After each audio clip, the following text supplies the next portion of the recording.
Here to keep the chase going, share information, spread unity, preserve our heritage and our culture.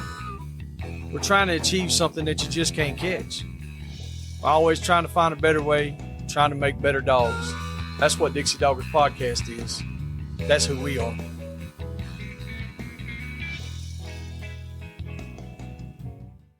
This episode is brought to you by Rankin Ranch 38 Cattle Company. Marc Rankin specializes in Brahma and Brahma Cross cattle in Oglethorpe County, Georgia. You can contact him at 407-832-2077. 407-832-2077. This episode is also brought to you by Phil Wilson of UC Hunting Properties. If you're buying or selling land, farms, or hunting property, these folks know land. You can contact him at 678-791-3483, 678-791-3483, or visit his website down below in the description.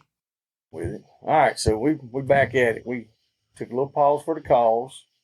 We were doing this last night and got a little late on us, and we were having a little Might have got off topic a time or two. little beer time episode involved with the regular podcast.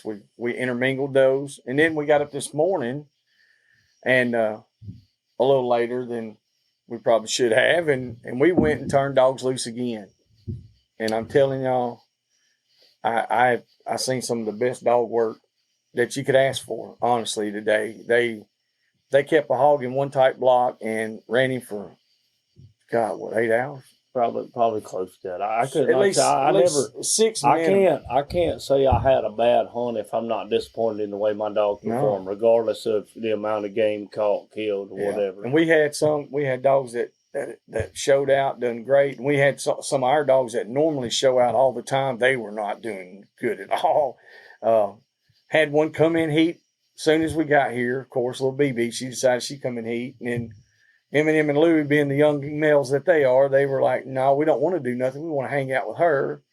And I had brought a running walker down, old foxhound dog, tried him out a little bit. I was really impressed with that dog. Like say, it's saying that's the first time he's been in a race, and we kicked him in. Yeah, in a hog race. We probably kicked him, or the first time he'd been in a hog race, probably kicked him in from about 600 or 700 yards away. I know it's the first time he's been ran in a year.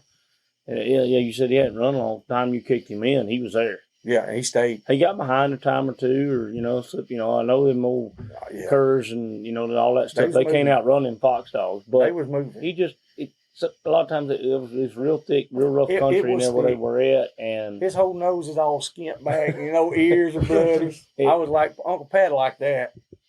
I think I don't know. I guarantee Uncle Pat would let him sit on the porch. Well, that one right there, when he come out, as in the words of Pat Lou, and that son bitch come out of that box, and he stayed steady all the way as far as I could see at 37 miles an hour. I'm pretty sure he hocked two of them. He hocked two of them, son. And, I was happy. I was happy about that though. That made the day worth it. I was not necessarily like crazy wild impressed, but that dog for what he was, I thought he performed really well. I think he gets a few hunts under him. Gets in shape. He's not in shape. He's not horrible. But. Well, one of my young dogs, I told you, he's one that I had given away, and that they had been running him in the coyote pen. Mm-hmm. Quarter cur dog, about half running, half treeing would look, he's a quarter cur dog. Yeah. But he's bred by, that was a quarter cur, quarter July, and then on top side is a quarter tree dog, quarter running dog. Yeah. So I'd see him, it's kind of a versatile build there. Like you can kind of bounce back dogs. Here, there, whatever. But he had been in the coyote pen, and that's why they sent him back to me. He's not an inside dog. Yeah. He's pulling too much hair on the inside. Yeah, they get a little rough. So I pulled him back out, and him and that, and he's been on probably now.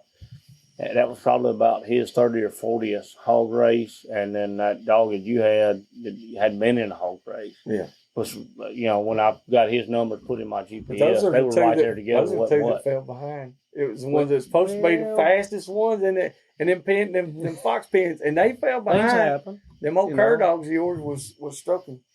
I'm gonna did say pretty good. calling some of those that were in there. Yellow Gal would probably be the Yeah. only straight cur dog that you call. The other ones you can. I like to call them cur dogs, They- but there's well, they there's a have that. heavy mixture of different things there. I like the way the dogs are built. They're built to run. I mean, you can tell that they're built for endurance. That It's a big thing here, especially this time of year. Oh, dude, I can see that. It's You know, 100 degrees today, and we ran all day long. Hogs are going to take some steps, and we need in a perfect world, you find where they're going to cross. We can get over. We can hot pack it, put a rougher dog, get out in front of them. We tried that but too. But you Tried to throw that rough dog in there. couldn't quite you come here and hunt it. Like, we've got a lot of country that we can hunt. Hey, Yeah. picked up some more today, but sometimes where they go, it's very difficult to do that, to cut it off, to get front, to hot, Yep. punch it up. So sometimes the dogs they're kind of on their own a lot. Like, it's all based on what they're able to do. Yeah. And it's not like it's so. In a lot of places there are a lot, and still, even here, but there are times where you can make a really big impact on the hunt with your decisions. And you gonna go left, you gonna go right. Mm-hmm. Are you gonna cast in front of them? Are you gonna send something to them here? Are you gonna go over there? Like, how are you gonna do? Are you gonna pressure them too hard, and that hog can hear all them trucks and four wheelers and all? Or are you gonna back off and let them do? Like, there are a lot of times, in different places and times, where you make a really big impact on the hunt. But there are a lot of times here where we hunt where you don't have that opportunity to have your impact on the hunt. Mm-hmm. You have to base it all on dog. That's why I like an intelligent dog so much, because it's all on them. What they're doing, where they're going. Yeah. How hard they're pushing the hog, how much pressure, and are they putting the pressure at the right places? When it stops and bays, I don't like a runny, catchy type. And sometimes they have a time and a place. Yeah. Today. Should have been. At some point today, I was ready to catch him with double buckshot. Yeah. It wouldn't matter. Well, we had a run catch dog we threw in there, and it's so thick in there. I mean, he made it there, and he got in the race, and I don't know that he ever, actually hung the hog. I don't think he did, but he got slung out of the race. He can't keep up with those dogs for a period of time. And so unless they get there, I was really surprised at how thick all of it was. Consistency. So that's thick. Guys that in the places the hogs are going to go to. I've had we have a lot of buddies that come over. That's one of the things. My good buddy Dan, he said, Lewis, and when he came down hunting with us, he's like, look, there are thickets where I hunt, but down here where they farm pine trees, pretty much, there's like a level of, and then I'm sure like South Alabama, South Georgia, there's a lot of that same stuff up in Tennessee. There's a good bit. Yeah. There's places where people are farming pine trees. You'll have a level of consistency on that thick stuff in them briars. You'll have, like, it's not a briar patch. Like, when you think of a briar patch, you think of, we throw a rock across a briar patch. Mm-hmm. No, we're talking about a 5, 6, 7, 800 acre of briar. 100 acres, not 6 or 7, 8. 7 or 800 acres. 100, and it just is, that's. Because there's a lot of folks that don't really realize how big that is. They hunt some properties and they're like, man, we got a big briar patch, and we do. We got some spots that are thick, but it's a couple acres. We got a 1,000-acre block here. Right. We might have, 20 acres total. That's just real, real bad thick. And that's probably where we're gonna go. But in there today, you had a road down through there. The road is thick as hell, and I mean, literally, it's the truth. Like the road. My truck wants to argue about you calling that a road. I left some pieces down in there. I'm gonna tell you, it really. I was one of the most surprised things, I guess, and I'm gonna say impressive things of watching the dogs work was how well they got through the size dogs they are, how fast they worked, and how they worked through that thick stuff. Because I watch the speed on those dogs, and I put the time hunts on every one of them dogs that I had of yours in my GPS. Okay. And I know exactly what the speeds were when they could get out and stretch out. there was 16, 17 miles an hour at times. And then, but consistently, it was 9 to 11.86 at the top. That was all day long. When you're pushing that in the thick stuff, you should have the hog call. So I think, but today too, like that was the high side. There was a lot in the middle was 5 and 6 miles an hour. Oh, so man. Dude, of course there is. I guarantee you. The only one that wasn't slowing down in that thick stuff was Huzzy. I know because she looks like, if you see her, like if you could take a running walker and shrink her to beagle size, that's more or less what she is. So I have dogs that outrun her when they hit the open, but her speed doesn't adjust. She doesn't change when they hit the briar because she can still smoke. She can slip through that stuff. Yeah, I was like I said, that had to be one of the. And I've went to several places hunting with several people who have dogs that are very similar in style, and they hunt the same style. And it's like, and there's nothing wrong with their dogs at all. Henry Williams, his dogs are fast. I mean, they're fast dogs. Their stuff that I seen is more open. It's thick in spots. There's no doubt. But like where we hunted, we went to 3 or 4 different properties, and every one of them about the same. But very similar. That first property was a little more open in spots. Well, yeah, but it is. It was transition. You being flat, then you had hills drop off into river bottoms, and it's just a little bit of everything. And when he says river bottom, like we're talking about like literally the river bottom. Yeah, the biggest river bottom in the continental United States. We're not dropping we're not dropping off to a little small creek into a little small area. No. We're dropping in what's here is like the highest hills that we have, the Tunica Hill Formation. It's not a big change, but it runs about 400 or 500 foot elevation change that falls off like a cliff, like it just stops, and then now you're in the swamp. Yeah. So your dogs have to make very big adjustments from being in slightly hilly areas and just that's right. Boom, now they're in the flat line. And it happened so quick on the transition that it's so. Yesterday, Rodney, the first day we were here, Rodney said, "Man, I figured we was gonna get close to some water because it's so dry." I was like, "The water's right there." He was like, "Where?" I said, "Well, we dumped the dogs out. The slough's right there." I was like, "When we went up there on lookout, 500 yards down there's the water." He's like, "I never even seen it." I was like, I said, that's how crazy it is. The geographical location plays such a huge part. And I'll tell you, what you do. I think I'd like to talk, just take a minute. Like you guys came over to hunt me, and I was looking forward to it. We talked a lot.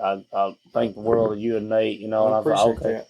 And so I'm trying to take y'all to the best places I have, like places that I hide and put by, and I don't run my dogs there. I hope my landowners aren't listening, but there's, sometimes I pull back off of certain properties so that there'll be an, abundance of hogs there, and I can get my guys out of town. We go in there and really have fun.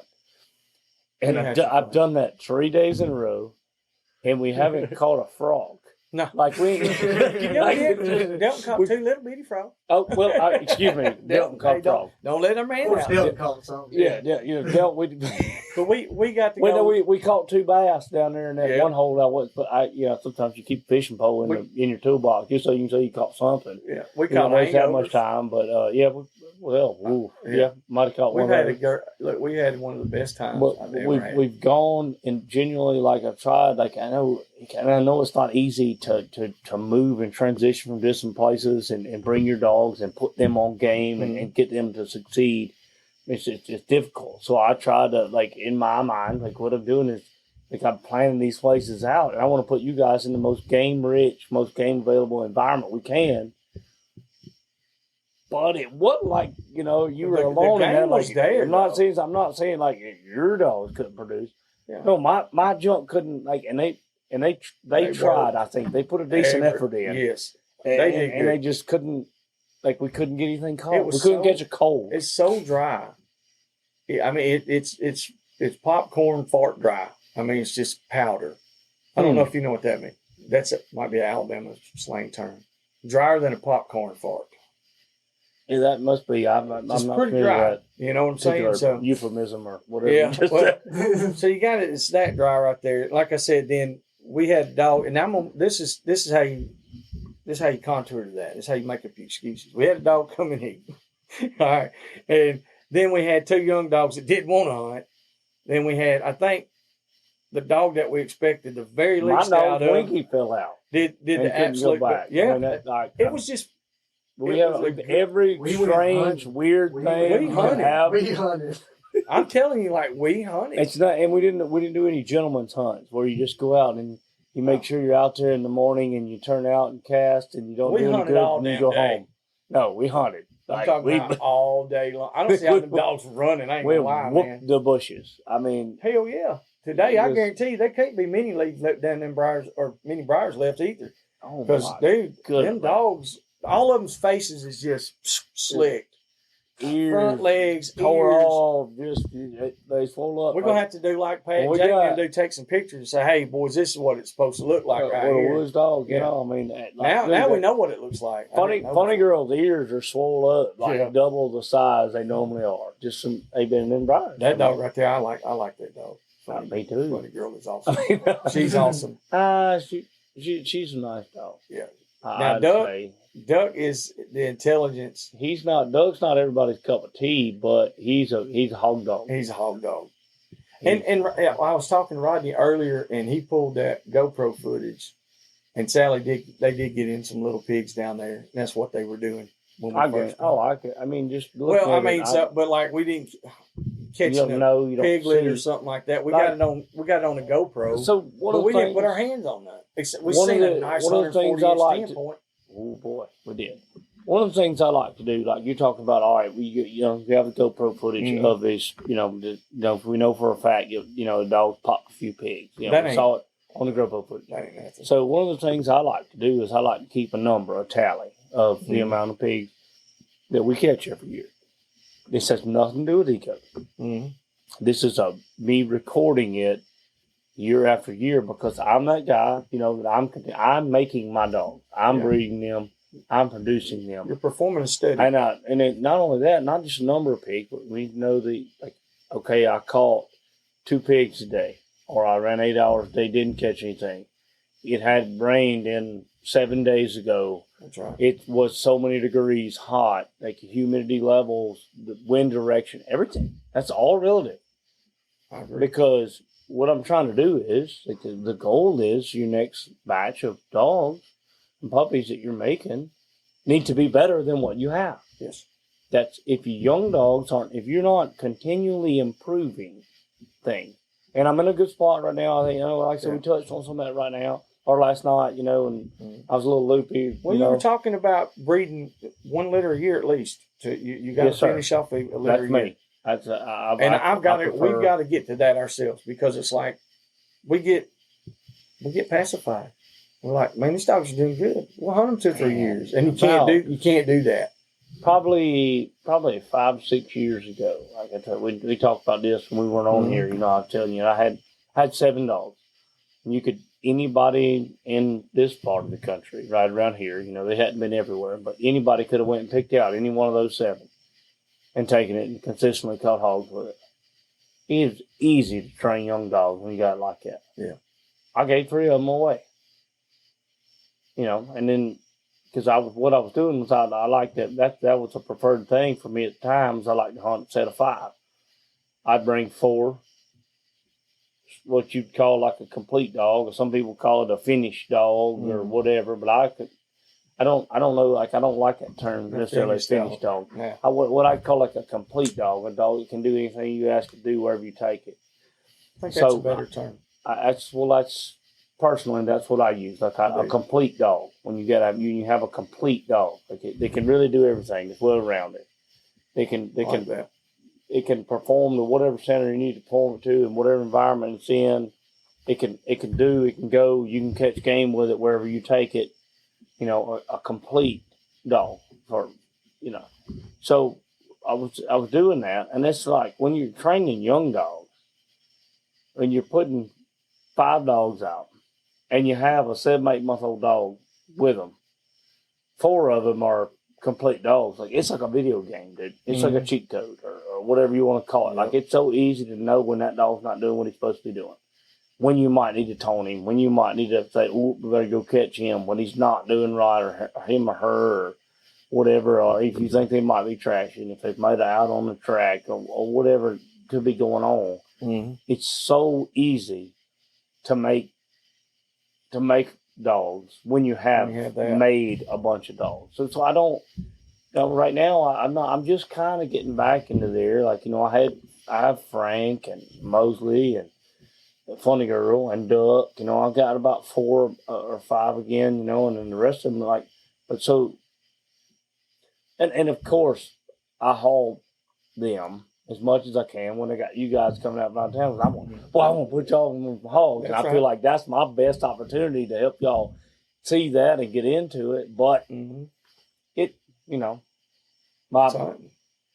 my plans didn't amount to much.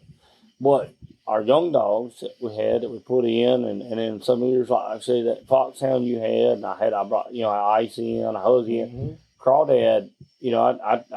I told you like what my knock was against him. Yeah. As a young dog, he's that first day that we ran out, Crawdad, he put it on. I dropped him down, and we didn't see him again for 7 hours. Yeah, I told Joey, it's like, the reason I'm mad at him right now, I love his sister, and I'm mad at Crawdad right now because he stays under my feet when I turn him loose. Well, and didn't see him again all day.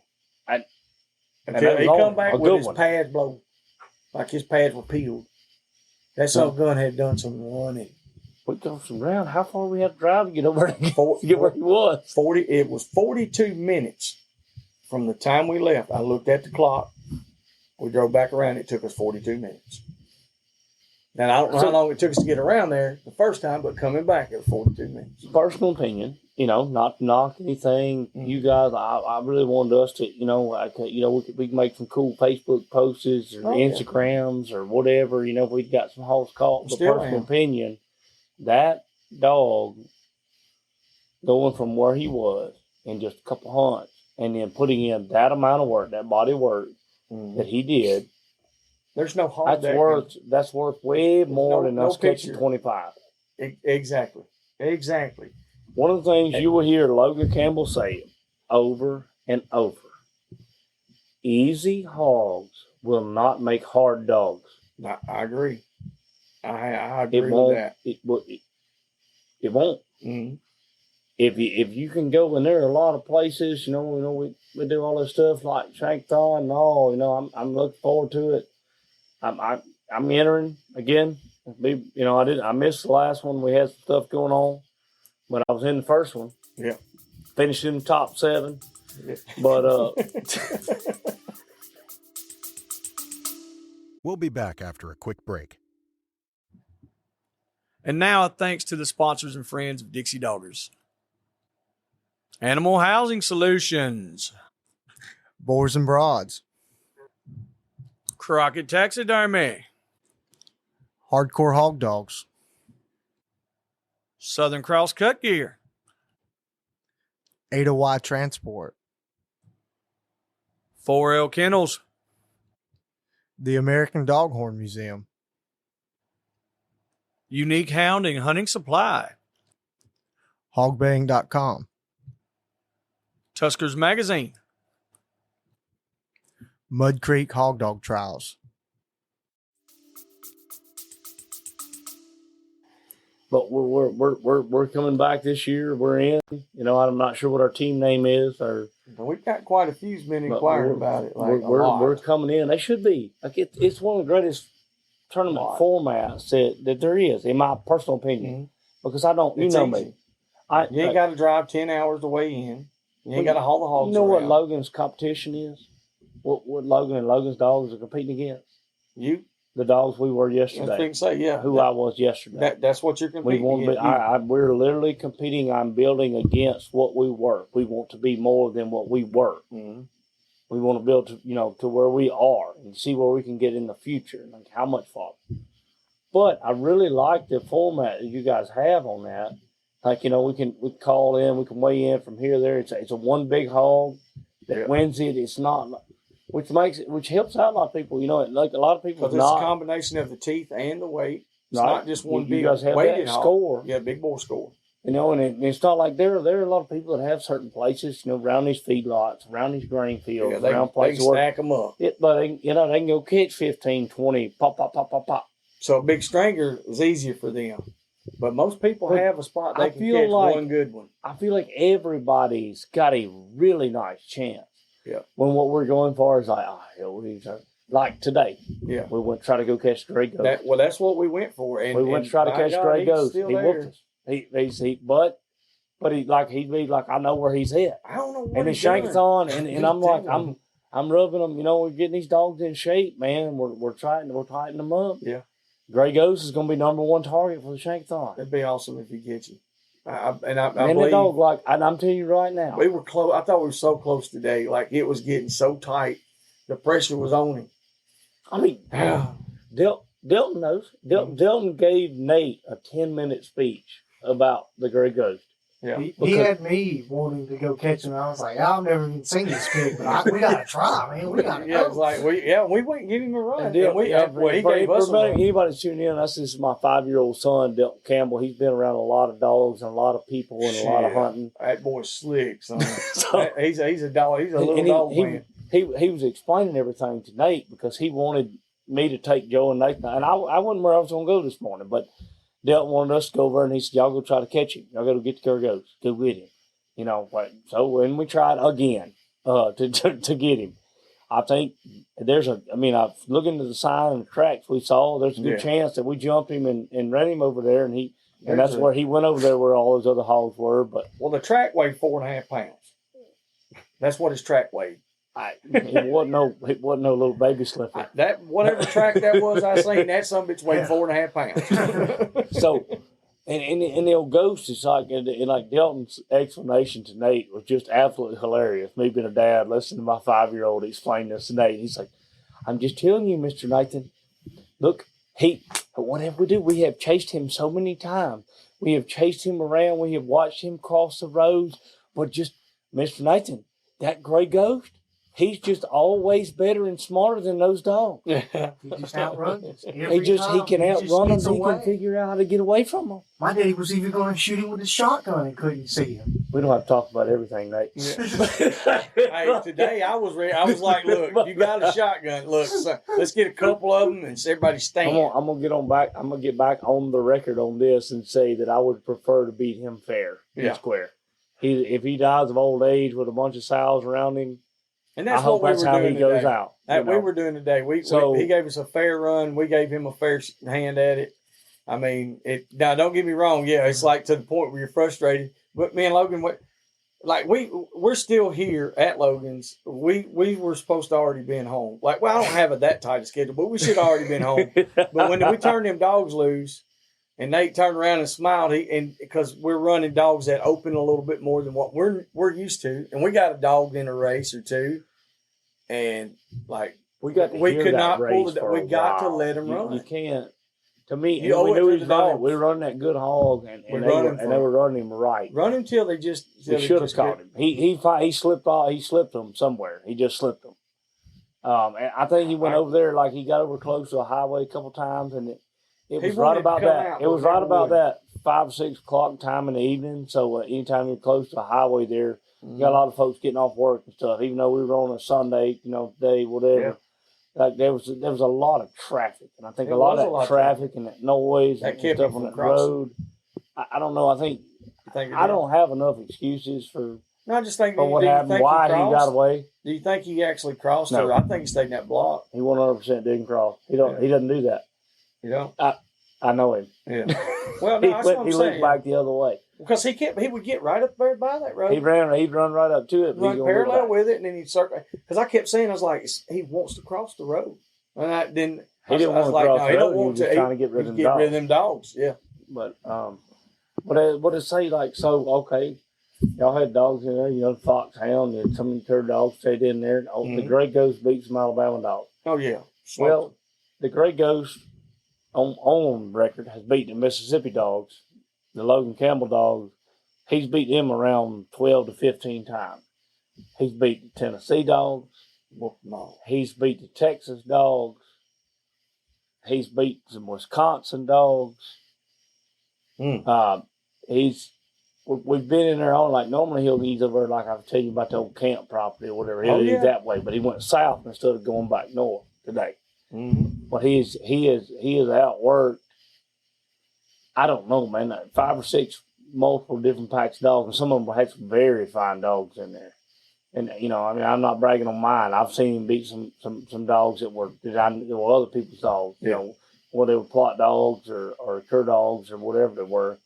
I've seen him slick several. He knows how to run packs. Like, he's just good at getting away. But that's the one you want to catch, isn't it? Yeah, that's like I said. That I had more. I don't know, exuberance today. I was more involved today in this hunt than I have been in a lot of hunts. And I don't mean that in any negative way to any other people or any other hunts I've been on. But when you got something there that, I mean, our opening line is you're chasing something that you just can't catch. That's how we open our show, and that's the whole thing. It's like we're chasing something that you just can't catch. It's a fever. It consumes you. And when you know that it's there and it gets so close, well, now I got to come back. It's a never-ending deal. It's just like the pursuit is so much more than the actual catch or kill itself to me, or to anyone that I there are people that, and I have some real good friends and a lot of other people that are hog killers, that are bear killers or deer killers. Mm-hmm. That have some nice dogs, or they're coyote killers, catchers. But there's a difference to me in being someone that, there's no knock against that. And some folks is just good at, killing it and stopping it, and then we've all, or I say we've all, but anybody that's put enough time in, you've had that faith, you've been there. Mm-hmm. Ain't nobody paying me for dead hogs. But so there's not at this point in my life, Mm-hmm. I have a lot of leases and different properties that I can hunt for free, but nobody, I'm not, it's not, you don't do anything in my wallet to kill hogs. That's right. It don't do anything in my wallet to have the dog be performing sexually, but it does something in my heart. Mm-hmm. When that dog, when you go there and regardless of whatever game you're chasing, if you're coon hunting, if you're deer hunting, if you're coyote hunting, if you're hog hunting, if you're trying to tree bear, when that dog that you've invested so much of yourself in, that you've bred it, you owned its mama and its daddy, and you own, or whatever, even if it came from your good buddy, like somebody you only met, like, why in the world is this dog even at my house? I don't know, because I got him from somebody, and as a puppy, and some dog man trusted me so much because I understand what it takes to have a real dog and to produce them. Mm-hmm. I understand it, or have a decent understanding of it. Like, even that, when I get one of those, and when it goes, and when it all starts clicking and coming together, us catching or killing something is just nothing compared to that. Compared to when you get that little view, when you get that little window, and you start to see that dog becoming more complete, a dog, and stepping into it, because you can't. And you can't make them go. You can't. They want to go. They love it. And then when you really get that real good relationship, you get everything built right, and you start to understand what it takes to make that dog click, or that dog starts to understand the way you hunt, and everything really starts clicking. It's just, that's a beautiful thing. Oh, yeah. Without a doubt. I'm not trying to sound like a fruitery person or whatever. It is. I couldn't tell you how many people in the past couple of years that we've done this call or text or message me, and they're like, so, how do you get these dogs to this certain level? And, and how do you feel about this? And how do you feel about that? And we've been hunting and we didn't catch hogs, and I've been trying real hard and all this. And I'm like, I don't worry about catching hogs. Like, what do you mean? That's the least important thing in my hunt. It's a great thing. I got to catch a few to send pictures of my landowner so we can keep that permission going. But as far as is what doing the dogs, I'm like, I had to put that out of my mind about worrying about catching. I got to get the dog. 10 years ago, that's what I was. That's the same way. But I wanted all them cool pictures. Dogs, I wanted everybody, you build that reputation. I want y'all to see Logan Campbell caught all these hogs. The dog became more important than catching the hog, is what I'm saying. Making the dog. Putting the dog out there. I feel like when you make that transition, just what you said, Mm-hmm. when the dog becomes more important than catching hog, then you're in the right frame of mind. I'm not, like I said, I'm not judging anybody. I'm not talking down. It takes. I mean, I kind of am time. a little, I guess. It takes time for a lot of people, to get to that point.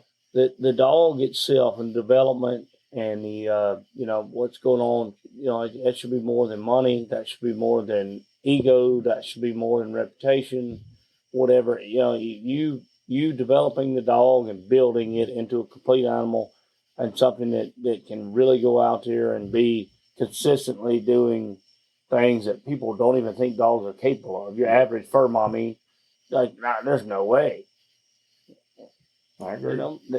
They're like, they wouldn't believe a dog is capable of doing certain things, whether we climbing mountains or whether we swim in swamps, and pushing that as far as you can push it, developing those traits that are on the far end that are so much better, whether it's heart, desire, nose.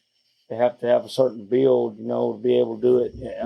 There's just stamina. I don't know. There's a million things. That's one of the things that had me so upset about Benomnos, losing him, because we ask a hog dog to do so much. Or I do, not everyone. I expect so much out of a dog that I will call an actual hog dog. Mm-hmm. And it's already so dangerous. So much that there are a million ways, and a hog dog that's doing his job is going to be in harm's way. Mm-hmm. Without a doubt. He or she, they might want to be they want to put themselves there. Yep. But we have these outside things that are out, farther outside our control, I guess. Yeah. You have no control over none at all. If a hog hits him in the right artery or whatever, but things like, like an alligator or a highway or just goofy things that can happen when they're just there's so many things. The only thing on their mind is their job. Mm-hmm.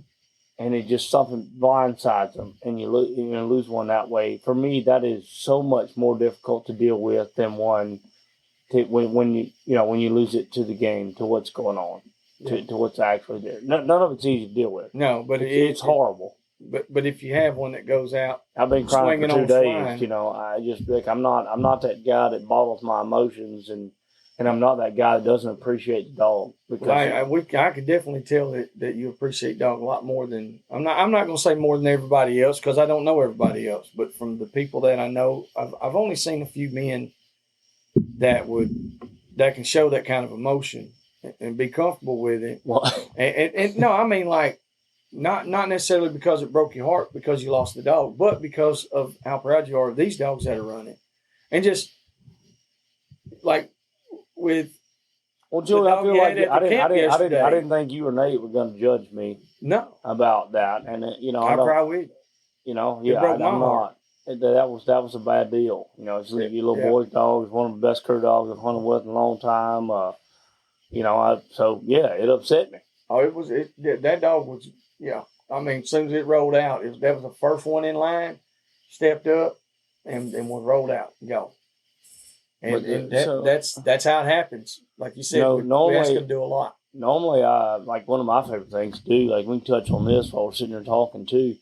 Not one of my favorite things to do, but like typically when I lose a dog, I have a Viking funeral. Oh yeah. Because if you look at you do a little reading the Hebrew Bible, I guess. There's no, there's not really, they say, good dogs go to heaven or whatever. But yeah, I'm a Christian. I was raised, but there's nothing really in there about dogs. So I was like, okay, animals. One of the things I do is when I lose a good dog, and I feel like these dogs are real, even if in any way, shape, or form, these dogs are real warriors. Like they'll bleed for you, they'll die for you if you have a good one. They will put their hide in between you and where the danger is. Without a doubt. They will do it. They will sell out for you. So one of the things I do is like I build I built a funeral pyre, big stack of wood up there over them, and I light the fire, and I sit there and I drink until I go out or the fire does, and I tell stories, even if I'm the only one there, to myself. I remember them. I put that down. Like it's important to me to do that because I feel like anything, like the amount of things we expect out of a hog dog, like if they don't have your love and respect, I don't understand what kind of person you are. Like they earn it. They're have significant. It. And I know so many people, like, I mean, you both, we want over any hard ass redneck. That's right. You can't get attached to no hog dog. No bullshit. Piss on you. Yeah. If you don't get attached to a hog dog, and it's a real dog, and it does everything you expect a hog dog to do, and you're not attached, piss on you. Yeah. You ain't worth a damn. And I mean, made the comment.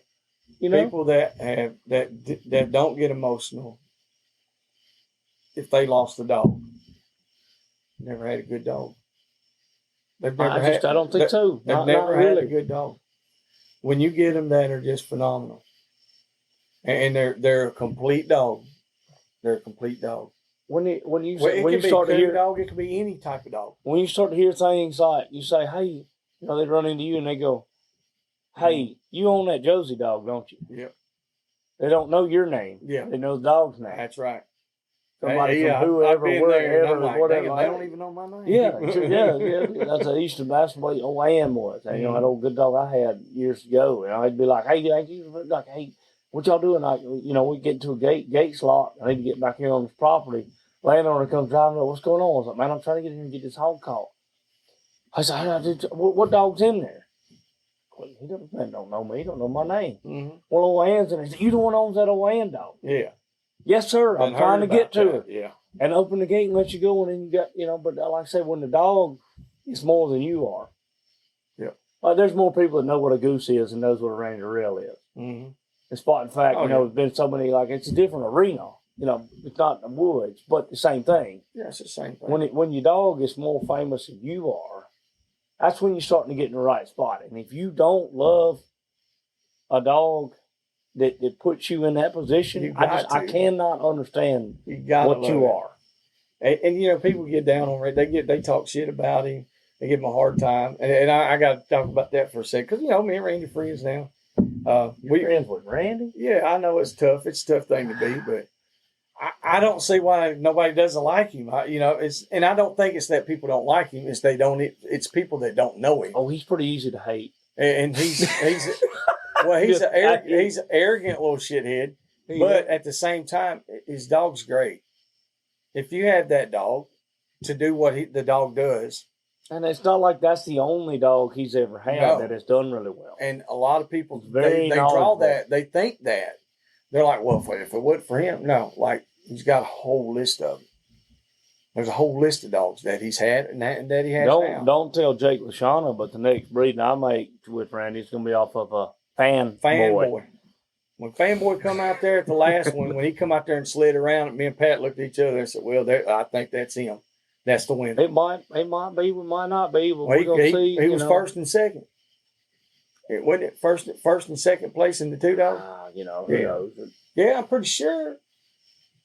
Fanboy did pretty Randy good. ought to be able to win that stuff. He's been practicing for a while. He's been practicing a long time.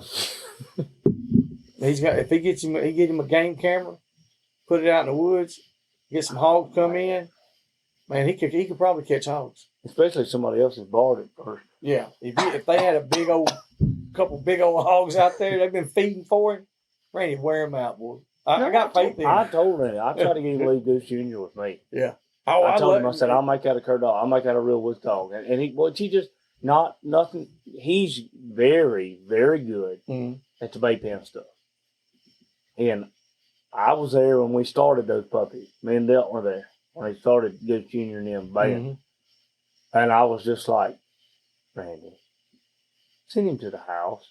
Let me, because people think, oh, it's bait pen blood. It's this, it's whatever. So I'm sitting here staring in. I promise you, this animal that I'm looking at has enough drive, has enough want to, has enough go to. It's 12 weeks old. And it's being a hog. But we had a whole litter like that. He had one, like the worst ones in the litter, worst, quotation mark. Mm-hmm. That's for what he's looking for, or what they're looking for, trying to make money to vape in. The worst ones at 12 or 14 weeks old, I'm looking at that going, I can catch hogs with it, I promise you. Mm-hmm. Send it with me. That's right. Or whatever, We've got a couple, I know my buddy Hunter's got some, it's just, if the dogs have it, if they have that much drive and want to, and then you got to ease off, and then Put them in the place to do it. It starts to fall on you as a dog man or a houndsman or whatever. Speaking of the to puppy develop deal, the dog. All right, on that part right there, that's something we get inquired about a lot. Is starting puppies, or the process of whether it's just like your process. Everybody's got a little bit different deal. Some people have a drastically different deal. Every time you say the process, you sound like Nick Saban. God, I hate he retired. Rotag. The process. The process. It's a process. It should be. Because if it's not, then you're just throwing shit out the wall, hoping to stick. So that sound like an arrogant asshole there, didn't it? That's okay. I am still love for me, sure. Okay. So one of the things what we have is like one of the things. Another thing I continually tell people. People ask me, like, everybody wants advice. I always say, like, we're all trying to figure out here in this part of the country who's going to be the next Jeff Favorite. He was a wealth of knowledge. He passed away on us too soon. I didn't get to know him. He was a good dog man, very good at any developing dogs and just. But so, like, one of the things I typically tell people, when they call me, like, everybody, oh, Logan, I want to buy a starter dog. You're not going to buy a dog from me if you don't know me, and I'm not going to sell a dog to somebody I know. That's right. I'm going to give it to them. That is what it is. That's the way I do things. I don't care. I'm building relationships and making friends, and I can go to Alabama and hunt. I can go to Maine and hunt. I can go to California and hunt. Yeah, whatever. You got to come hunt. You can just come anytime you want to. Yeah, we can just come hang out. So, but none of those people in those areas paid me for a puppy. And I've tried to help them the same way. That's right. Dogs have gone back and forth. So it's about being very selfless to me, like, building your relationships and maintaining everything. But one of the things I'd like to say, too, like everybody they want a puppy. That's one of the things, I think maybe last night we talked about Mike Campbell a little bit. One of the things he don't do, he won't sell a puppy, he sells a started dog. Mm-hmm. It's going. All right. You can, if you don't have the time, money, patience, and dedication to turn a puppy into a started dog, then you do not have the time, patience, money, and dedication to turn a started dog into a complete dog. Right on. And that is what it is. And something, if anybody like to argue with me, PM me. It is what it is. There's no reason, like, that's not a very easy thing to argue with. You can make your points. There are a lot of people, but everybody, I want to start a dog because they want right now. Me, right now. Yeah. That's I'll sell a starter dog. I had a guy try to buy a duck 3 years ago when Duck was 18 months old. He said, "What do you want for it?" I told him $11,000 with a signed, notarized breeding contract that says I have breeding rights, period. And he told me I was crazy. I said, wow. No, I'm not crazy. I'm not the one trying to buy a dog. You can't tell me you asked. I told you. Yeah, that's it. So it's just, you can't. Dude, I got kids to feed. Will I sell one? If you really want it, yeah. Yep. But do I want to sell it? No. I'm a hog hunter. Mm-hmm. I want to feed hog dogs. That's exactly right. I don't want to sell hog dogs. It's tough. It's tough. I just personally me. I'm the same way. It's like I for some reason, if that dog is doing what it's supposed to do, I just don't want to get rid of it. You want to bring one back to Alabama? Oh. No check, cash on me. Yeah. But I agree. There's a lot of people, they want that started dog, or I want one that's going good. Yeah, They're trying to skip all the best parts. It's somewhat aggravating, but that's the bond. One of the things that I have is like, so many, like all my friends, Chance and Malaine, that most of their dogs come from me. Most of Jason's dogs come from me. I built them, made them. And I don't say I get bored with it, but when a dog gets to a certain level and the dog is going well, and I'm gonna breed. I told you I'm gonna make a litter a year. It's like a sickness. I just got to. I can't take it. I got to make them because I've been one time. You know, when I was a dumbass kid, I got cut out of it. You know, I talk to you, catch the wrong hog, and you ain't feeding it 4 or 5 dogs. It can be over with very quick. And just imagine how terrible it would be for you right now. I know you guys are well established. Mm-hmm. Just imagine all of a sudden now you have to step out into the swamp, as Donald Trump would say. I've done it. And you have to step out there and you have to try to buy a new pack of hog dogs. I can't. I don't think I could do it. That's why Logan spends so much money on dog food. Yeah. Same thing with us. You know, first time I lost a dog, I had 6 dogs. Wound up with another dog over here, so I had 7 dogs total. These were complete dogs, as you would say. Anywhere you want to go and do anything you ask them to do. They can get down. Without a doubt. We cut them loose. They got down. Even individually. Even individually. Right. But that night we were in a spot. Which is important. Some people don't. Some people get down on me. You don't know what you're feeding if you're running 10 dogs and never separate them. Some people get down on me because Logan Campbell is one of those DTFB guys sometimes. Yeah. I will dump the box. That's exactly right. I rode around with it empty most of the day. Yeah, well, I mean, I was like we were steadily dumping. But we walked in there and I had 2 dogs alive. I lost everything. And so I had the actual 2 leased dogs. They were... Of course, the 2 leased dogs were the dogs that were fine. I mean, that's just all right. So how it goes. One wound up dying a week later. And then my wife backed over the other one. I had none. Man. You talking about? I had a few dogs on the yard. These weren't all dogs. You know, they were. That's when you have to really do a lot of I had to do some soul searching. You got to be introspective. I quit. I said, that's it. I'm not doing this. You have to figure out, you know, what you're gonna do. Is this, if it hadn't been for him, I would have quit. Is this going to be, you know, you're going to say, is this it? Is this where I call it? That's what I was doing. If it's just not meant to be, whether you think the good Lord is giving you a sign or the universe, that's right, or whatever. You have to stop and put it on. It's tough, man. And then I didn't know where to get any more dogs. I mean, the guys that I'd hunted with, they had dogs, but it was their dogs. And then the other guy, some of them, they had done quit hunting. And I was like, I'm going to do this myself. I'm going to make these dogs. And that's where things changed for me. And now I'd probably been hunting about 6 or 7 years at the time when that happened. And I mean, it was, like I said, it was tough. But I have not ever, again, got caught like that. And I've had some bad things happen along the way. Your pants down, man. It's terrible. But it is. I've got some dogs that aren't complete dogs, but I can go get them and go catch hogs. Anybody that's not familiar with this and that hasn't put the time in, you just cannot possibly imagine how much of your life is invested into do making what we do. This is our life. But I mean, like somebody that's listening, you know, it's just not. You can't imagine how much of yourself is invested. Like that's another thing I wanted to touch on. Look, dedication, sacrifice. Mm-hmm. Like you don't.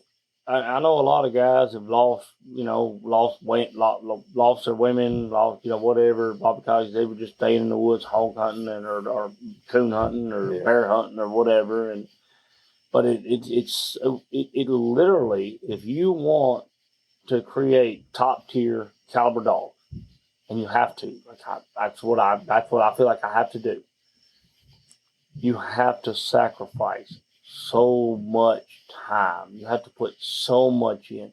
You sacrifice in your relationships. You sacrifice fun.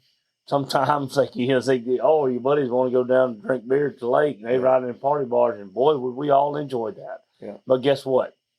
I ain't toning my dogs off his hog, or we ain't trying to. We got a beep on back. Even when we had a beep day, we got a beep on him over there. I think he's about a mile north of the lake. I ain't piss on y'all. I'm gonna hang with this dog, and we're gonna catch what he's after. Like today. That's what we're doing. We all agreed right off. Was like we're not leaving. Hours and days, and months, and dollars. there's A so lot of much dollars. sacrifice. You will lose. You will never, if you're, in personal opinion, I mean, there are very, very few people that have actually made it profitable and produced top tier dogs. Very, very, very few people. Very few people. So, are consistently produced dogs that can do things that not everybody else's dogs can do.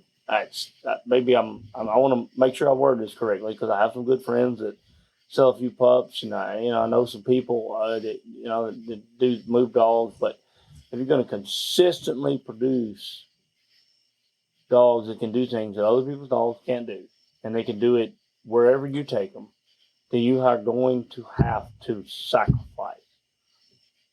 There's going to be a lot of aspects of your life that are going to go downhill for the dogs to go uphill. Yeah. And that's why so many you meet all these real like Mule Skinner, like these old strange old men, that just ain't had to eat. He's been married twice, 3 times, I think. Yeah. Who knows how many girlfriends he's had. Well, he can't. But he keep don't them. care. He don't care because he's worried about them dogs. Yeah, that's it. Well, it's the bloodline. That rainwater stuff is That's different. it. But it's different because of Skinner. Mm-hmm. Like in a way he's lived his life. Yeah, it's just Because if it wasn't for that, I mean, it'd just be like every other bloodline. And Bob was kind of like a diamond. Skinner's had some good dogs his whole life. He's from up here on the West Virginia line, and it's an old guy I know I bumped into, and we got a little of his bloodline. He doesn't trust very many people. It was tough. It's tough to have. You know how it is. Them old codgers are just jackasses. Bob go to tree and his eyes will roll back and said all 4 feet was on the tree. That's how hard he treated. It wasn't just about how hard he treated. Bob carried tracks, it's like the distance he could cover and the consistency in his speed. But anyway, talking about it, like I say, just like sacrifices and different things. Mm-hmm. Skinner ain't, all he's got some mule. Well, he ain't even got Bob no more. Yeah. He's got an old broke down trailer up there on the West Virginia line. He had 2 different wives leaving. Mm-hmm. You put the time in, and that's but I guarantee you, if you got a good dog, you get a pup from him. Like I say, you still got Marc and Tammy. They still doing good. I reckon. I think we'd feed them. Yeah. You'd feed them. I'd feed them. They're not Bob. They're awful Bob. And they go back to that old Jenny dog, but it's not like he just in that old country ain't got nothing else to do. Yeah. He gets on his mule. He doesn't run everybody out of his lamb life. Well, yeah, because his kids don't have nothing to do with all him. the sacrifices. His 2, 3 wives, whatever in the past, they don't. They're out because he just, he's a dog. But he's okay. That's one of the things. Boss man, Big Daddy, Jake Lashana said. One of his famous quotes is, "To be a dog man, you should be a man first." There you go. That's something that in taking care of your family and all that, being a man. That's something that Skinner really didn't. Skinner just wanted to hunt, and do it. So that's something he didn't really focus on that much. He just, he was about them dogs, period. Mm-hmm. But if you can get to that rainwater blood, then you got to jump on it. You bet. I guarantee it. So y'all make sure it's hard to get a hold of it. It'd be hard to get a hold of him, but they're not gonna get a hold of Skinner. Y'all can try to research it and look it up. But Skinner thinks a cell phone is something that the government uses to track it. It does. And I agree with him. You tried to give Skinner a cell phone, he beat it to death with a rock. Yeah. He wouldn't. There could be no way. You got to meet him, Nate. You got to get up there and meet Skinner. Like my hero. He's had to warp a bear like that before. No, that was a hammer. Hammer, okay. Allegedly. That was allegedly. We're not going to say what a Skinner has and hasn't. Brindled colored grizzly bear. That's his dog. They come in the back door of that church. You didn't know about that little black and white Feist dog? I heard it last night. That's my dog. Yeah. He's a bad dude. Yeah. So what else you got you want to discuss there, So, Mr. Logan, while I got you on here? We probably got about another 20 minutes, 30 minutes maybe. Whatever we want to go, another 20, 30 minutes. I never tell my wife that. Yeah, mine's never heard that. Like it's like 20, 30 minutes. Hell, I've really enjoyed having you guys here. Like Nate, you enjoyed. Like so, it could have been maybe like. Well, I wish we had some food. We had some good stories to tell. Had a good time. Oh, what about the Indian sneak attack this evening? On the wild hogs out in the pasture. Oh my goodness! Listen, do we have to tell this story? Yeah, we got to. I'm leaving. Do we have to tell this story? I get this 37-mile-an-hour foxhound caught up. All right, he's been running 8 or 12 hours. Joey, do we have to tell this story? And I'm trying to get a hold of Logan because I don't know where I'm at, and he don't know where he's at either, really. And we're trying to find these dogs. Between here and there. And we come by this church, and I said, damn, look at all them hogs down there. And I said, what? And Rodney looked, he said, what? And I said, been running for 8 hours. I said, you got a pile of hogs. Yeah, right across the highway. literally right across the highway. So we turn around. I told Rodney, I said, go back, let me make sure this is hogs. There's two. One's a damn stud, a red 300 color. yards away, and I can see his He had mud crusted. Is that what it was? That big long I thought it was like a big red-looking hog. Then there was a black one. That big, the one that had that mud crusted in his Is that what it was? Because I guarantee that's Well, there 260, 275. He's down. Well, there was still people parked up there by the church. Yeah. And He's up there fixing tires. So I called Logan. I was like, hey, there's hogs right here. He's like, you serious? Yeah. So we get a game plan. We come back up. I was down there politicking. And then we had the doctor on one of my dogs. And we made sure it was the right property we could access. He had a penis issue. Yes. And you will see that. I will have the video for that. Oh, what? Really? Yeah, I got that. I made sure. Documentation for education. And so, all right. We come back. Logan's like, look, you got that running catch dog. He said, you ain't worth it. And I got these two catch dogs. We're going to ease right across that hill and catch them. We put a fucking 500-yard sneak on these bastards. We come I'm talking about, look, like we shushing each other. Yes. I also have this on video. Don't Nate's got it on video. Don't step on that stick. Like we don't have any kids. We lay down and we have crawl no under the excuse fence. for being as loud as we were. We stop. And we see the hogs. Logan said, there's one right there. And I said, yeah. He's about 325 yards or so. Yep. And I said, yeah. I said, look down there. It looks like some more on the bottom. He said, is that what that is? I said, I don't know. I said, but I can see that bigger hog. So now this is in mid sneak. So we decided we're going to get a little closer. Right as we like so, the dogs have already been ran. The dogs did golf. The dogs have been so running good. 8-10 hours. And then now we've seen hogs, it's getting 30 dark. minutes before dark. We're slipping in. So we slide on down there and we come across that hill. And I looked, I was like, is that a goat? Logan said, he said, that's the wrong game. I said, yeah. Well, about that time, that deer swung his head up, and that son of a bitch is 140, 150 inch 10 I guarantee you he get 140. Yeah, he's got to be. This thing the most ridiculous thing. I had.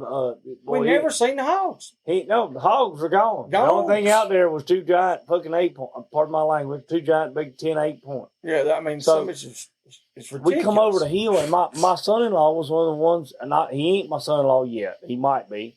We'll see if he makes the cut. That's he right. and my daughter, but and I told him, and he had never. I've been trying to get him to go hog hunt with me for 2 years. And he finally comes and goes today, and he was the one that really talked me into it. Let's go do it. And I looked him dead in his face when we got back in my truck, and I said, son, if you'd have been the only person that had seen those hogs right now, you'd probably be getting whooped with a dog leash. if we had snuck 500 yards to go get all these hogs, and they were just giant buck deer.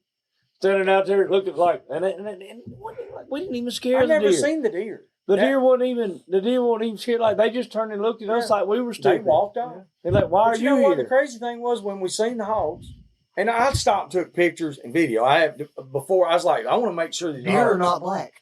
Yeah, they're not black. Well, and there was 10. I mean, probably between 8 and 10 total. One of them hogs was a big hog. Yes. It was out there in that field. So I'm sitting there. I'm like, when we come across the top, I was like, I knew better. I was like, well, I know it wasn't deer here. One of those things, so I'll go back to that. I'll touch on this right quick too. Like while we're on the podcast, every time that you think you have seen everything you will see hog hunting and you have experienced everything hog hunting has to offer, you are wrong. Dead wrong. Like, I mean, and so that was a special, like, there's a lot of other stuff we could talk about, but that one's like, we're sneaking over the hill to send 60 catch dogs on a pile of hogs. This was done. Like, we were fixing to hang one or I've two had these guys, easy. You know, I had these guys in from out of town, and we've been running hogs the whole time. I'm like, this is redemption. Yes. This is it. We're going to put 2 black gentlemen in your little... Spotted up dog. Old Pepper. We're going to put Chief Thundar and Pepper in there like, I mean, we're finna capitalize. That's exactly this is redemption. I figured at least a show. We're going to catch something. At least a show. Wrong. Negative. Like, just... Because even I stopped, I was like, there's not even a show. Because... You know how it goes. If there's a group of hogs and you turn them loose and there's a 250 out there in the middle, they're going to catch that 50-pounder most of the time. And so I was like, I'm fine with that. Whatever. The only thing out there that weighed 250 had a hell of a rack on it. You ain't lying. So at least we found, deer scouting has been pretty good this week. We got some pretty good scouting in today.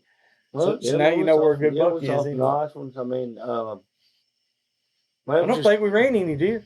No, I don't think we had any. Like, that was one thing that we had a really good job with. Like, Joe and them had dogs come in from out of town and in different areas. That's been a problem for me in the past. Well, I figured I was like, we're probably going to buck a deer. Like, typically, like, so I go up high in Virginia, dogs I have that have never got goofed off stuff. They going to start a coyote race. Yeah. And, well, that's one thing. One of my good buddies up there, one thing he tells me, he's like, hey, calm down. You're bringing them up here asking them to trash. Because I spend their whole life trying to make them run nothing but a hog, and now we're going to go run bear. Yeah. So I bet I bumped more coyotes and up there and foxes than you would. Like, it's just goofy. Like, it doesn't make any sense to me.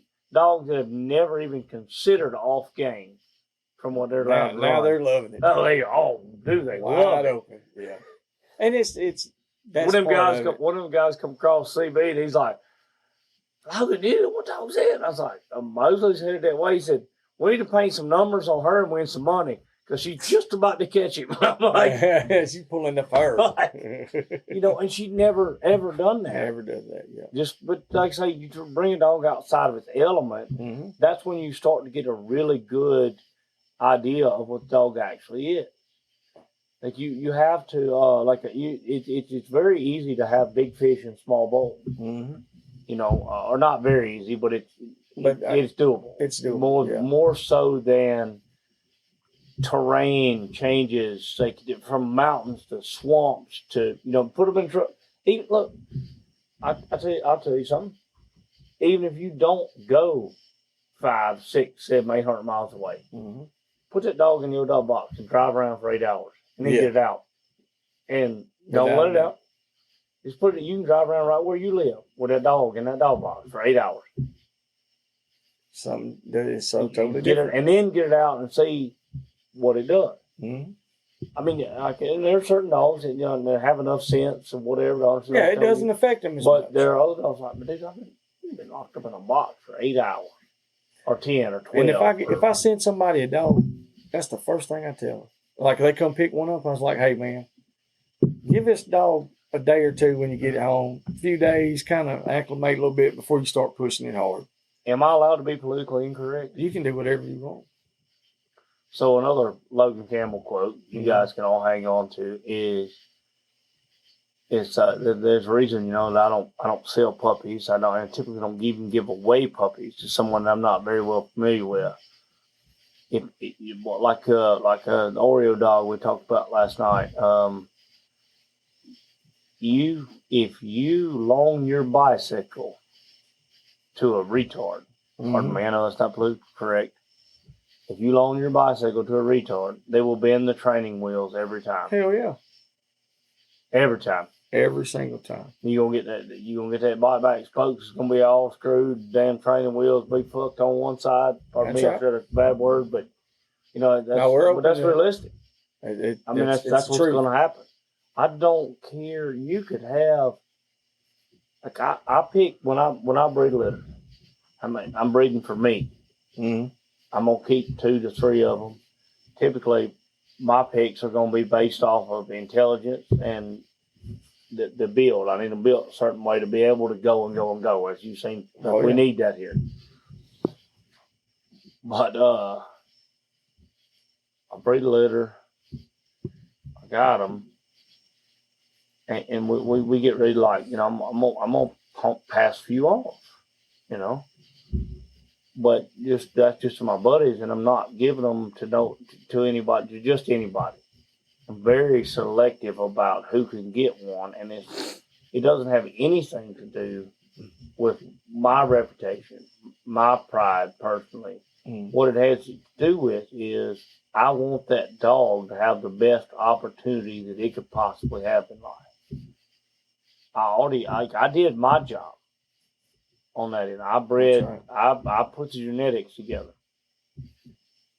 the best way that I thought in my mind I could possibly do it.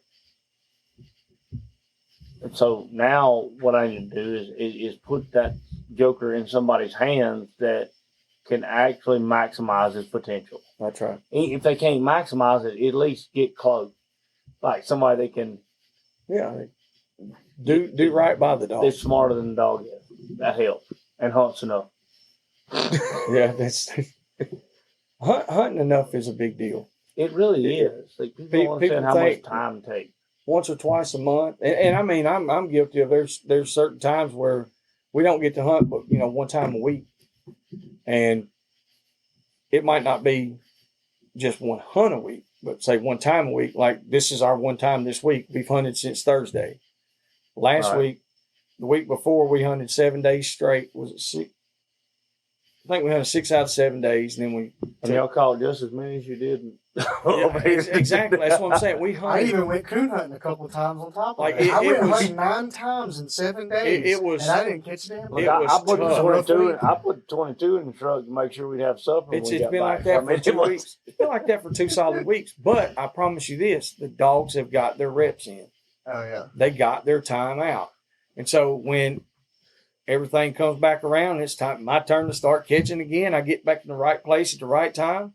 We get them set up, and the game's there where they need to be. We'll finish the race. That's the thing. We're running the race now. We'll finish the race too. One of the things that I think also that people don't put enough emphasis on is everybody's, we have to be conditioned. This heat, this place, like, okay, they have to be conditioned. Yeah. I've never, and not, knock on wood, I've never lost a dog to heat exhaustion or heat stroke. They didn't even still conditioning is very important. Having them right. The type of feed they're eating, different things. So we run through the heat of the summer, hot as it gets. Last year, record heat, 112, 113 degrees here. Yesterday, and when we were running, we were blowing through it. So one of the, it's very conditioning, and having your dogs used to that is very important. Mm-hmm. You can't have a dog that's very much overweight. You can't have a dog that's there are so many people that don't breed dogs with relevance to performance in extreme conditions.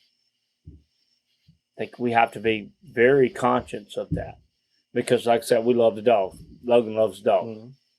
That's why they have dogs that are dying of heat stroke. They're not doing that. We have to be very conscious of even how, like who the mom and daddy is, or who their grandparents are, or who, I think we have to be very conscious of that. And I think we need this we need this certain phenotype to be able to be heat resistant. Yeah. I agree, because like I said, I seen your dogs take the heat the past 3 days, and it's like never it bother. It didn't bother them, and it's literally 100 degrees or more. And I had a health scare. I was not allowed. I wasn't able to hunt for 2 weeks, which I'd call that my dog's out of shape. I couldn't hunt for 2 weeks. Thanks, sir. So that's what I would call that. My dog's out of shape, because they ain't hunting in 2 weeks, and we still had to make 7-8 hours a day, Yeah. But another thing, we ran late. I would also say that not just the phenotype, and not just the relevance to like heat exhaustion and losing dog to heat stroke, which is a horrible thing, but it happens. Dogs have to be built a certain way, but that goes right back to personal opinion. You can't have a lazy dog. You can't have a dog that'll lay out on you, but a dog that has intelligent brain. People don't breed for brain. I don't know. There are very few people that breed for intelligence. And that goes back to me. Like, I mean, you've seen how hard and how far my dogs are going to go. Yeah. How long they going to go it. Did any of them seem lazy or, No. So, none. but they need to be smart enough to know, shit, I'm too hot. Yeah. And stop. Like, they'll stop. They'll go find a creek. They'll lay in the river. Then get up, drink some water, shake off, and get right back in it and start running faster and harder than, the majority of the stuff that's out with them. It's already out, yeah. They just gotta, it's I think like that heat tolerance is a big thing. Like here in the summer, it's so hard, but I think the conditioning, the type of food you're giving them, and also the amount of time you're putting in, they have to be conditioned and in shape, but also, like the dog having a little brain cell here and there. Yeah, he's got to be able to do that. Like I said, I seen a stupid dog kill itself. Kill itself, and I've had dogs, and I've still and that's got not dogs. That's not polite. That's not. People shouldn't say stuff like that, but it is what it is. I've got, like I was talking about, that my Tyson dog. That son of a bitch will run himself until he just falls out. I'm talking about he will literally run until he just cannot go anymore. And so you got to be careful with him. So there's some stuff there. I'm like, I don't want to breed that. Right. He's great. So he's cold, but he's a functioning, working cold. I haven't, a cold like we talked about last night. Yeah. That simply means removing them from the breeding population. Yeah. It's nothing like, And I have breeding before. I was like, well, we'll try it with this and see how this works. And it's like, it's just not really working. So it just wasn't working. Well, I've never bred duck. And that's one of the most intelligent dogs I've seen. He's got brains. I haven't bred him because like my main knock on him is he doesn't have no grip, heart, nose. Yeah, he'll stay with speed. Which he's slow now. Yeah. From what he was because he's had a bad episode. Well, he stayed at the front all day. He barely gets caught or cut, but when he does, it just it winds up being a bad issue because he's a little clumsy as far as like being agile. Yeah. He's not the goose. He can't dip, dodge, duck. But I've never bred him just because of I would like to produce continually complete dog, and he doesn't have any grit. He's not gonna be that dog that's trying to stop it. Yeah. Grab it by the butt, make your hog bay for you or catch it. Duck will bay a 5-pound pig. Mm-hmm. And he'll bark at it about twice and walk off and leave it. But he'll find them. He'll find them. You put him on good one. Fun fucking track. We put him on good one and we say, right, or I say good one, like it could be 60 pounds. Yeah. He'll run that. If it's big enough, like whatever, he'll stay there and then he'll stay bayed for, I don't know.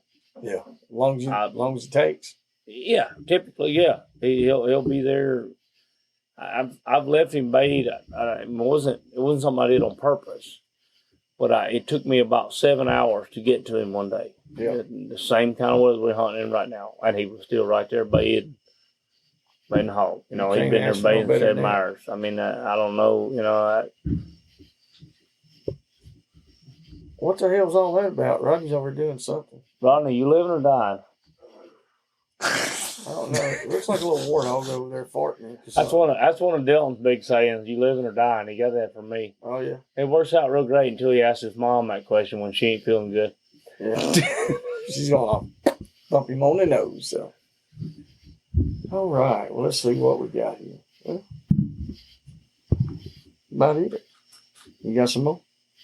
Yes. Plenty. Want to slay it? Always. A little bit longer? I mean, like I say, like whatever we can sit here and talk, man.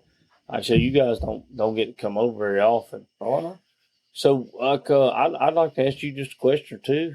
Like, lay it out. when you guys come, like, well, you guys are in northern, more central Alabama, North Central Alabama. and do you guys like so the hog numbers between here and there? How comparable is it? We have very, very few. 10% of what you have Maybe. That would in be. county. No, I doubt it. I don't think it, north from there and it ain't that. I don't think it would be 10%. Well, there's more there where you live at. There's a higher percentage there in Bankhead. There's way more there than it is where we live. Now it's just like you find hot spots. Now you can go south but it's of not us. like a continuous population. When you go south of us, headed back toward Tuscaloosa County, Then it's then there's a bigger population. But we don't really Roll hunt down Tide? there. Roll Tide. all time. But there, but the terrain is one of the biggest factors there, Right. and the size of the properties. Most places are 500 to 1,000 acres, and it's so hard to hunt that and stay on it because you can't just go get your dogs. And the now. neighbors aren't friendly toward No. your dogs, I guess. Hell In no. Alabama, we also have no right to retrieve law. Yeah. So, Right. They'll give you a I ticket. believe we have that in Mississippi. I Mhm. think we have right to retrieve. That's one of our things. It's Now a lot of people will let you go get them. They're not horrible, but there's some that are just they're assholes, and they're like, nope, you ain't going to get them. Call the game warden. Don't let them write your ticket. they'll be like, when I catch your dog, I'll call you. no longer in that foxhound run. Like, why would you need the right to retrieve? That's I don't. He'll be back on your feet in a Well, little while. that's why I keep him because we live in a higher elevation. It gets colder there, Okay. and once my feet get cold, I'm done for the day. He's what Joey's trying to say is he picked that foxhound up. It's not out of the rainwater blood, but there's an offshoot. If you go back far enough, if you go back past Jenny, where they had that touch plot come in, you go Yep. a little farther back. There was a lot of foxhound in there, and they was some underfoot dogs. Yep, that was that deep underfoot. Those underfoot dogs are bred a little different. Yep. But, There ain't no doubt about Rodney it. was fighting a Katydid. That's what Yeah. I laughed at. Yeah, Rodney's over here doing karate for real. man, I didn't know Roddy knew karate. Yeah, he knows his brother too. Karate and his brother. But So no, how do you- It's different. It's just different. So it's very different. That's one of the things that I love about this, man. The hog hunting is hunting different places. Or and the hog are they're very intelligent. Yeah. They're very difficult to catch, especially if they've been pressured and they've been run in different places. Mhm. You know, conditions. You can argue a million things about why it's hard to catch a hog-foot dog. Yeah. But it's also that's a type of game that I would say that flourishes in so many different habitats, so many different places. So you have potentially the opportunity to chase pigs around I have friends in New Zealand that hunt. Mm-hmm. I have friends that are like way out west Texas where there's half javelinas, blah blah deal. That's all. Yeah, that's why They don't know if they're gonna jump a hog or a javelina. You know, it ain't nothing but a big desert. Or, Yeah, and I have friends that are up in the high mountains or in the Appalachians in West Virginia and Tennessee and stuff and run hogs. And I have friends down in the marsh, you know, where run hogs where you got to swim 3/4 of the time you hunting if you ain't in a boat.